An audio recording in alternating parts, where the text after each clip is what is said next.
Pasensya ka na sa mga nasabi ni RJ, ah.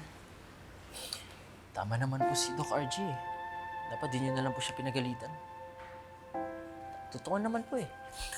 Makapal po naman talaga mukha ko.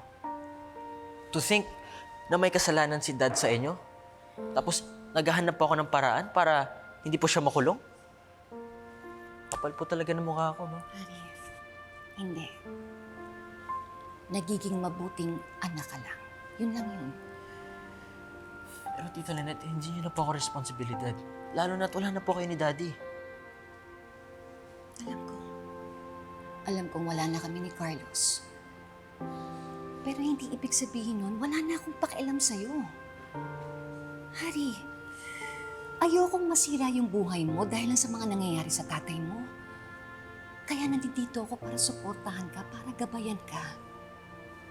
Nandito lang ako para sa'yo.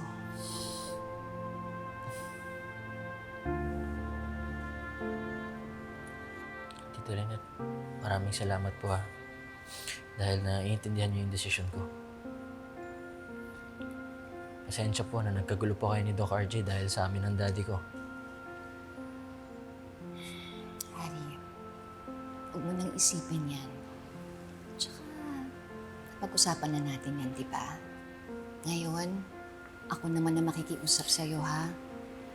Ang gusto ko, sa bahay ka muna. Huwag kang aalis, ha? Di ako papayag na mag-isa ka lang dun sa kondo mo.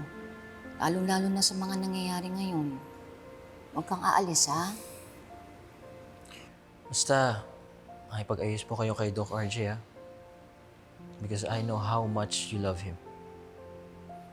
Kaya hindi ko lang po maiwasan mag-guilty. Hari, sa ngayon, huwag mo na lang muna isipin yung galit ni RJ. Ako na lang bahala sa kanya. Ha? Basta sa bahay ka, ha? Ano, uwi na tayo?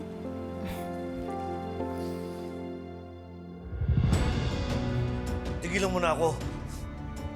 Hindi kita tutulungan. Patahimikin mo na ako, Moira!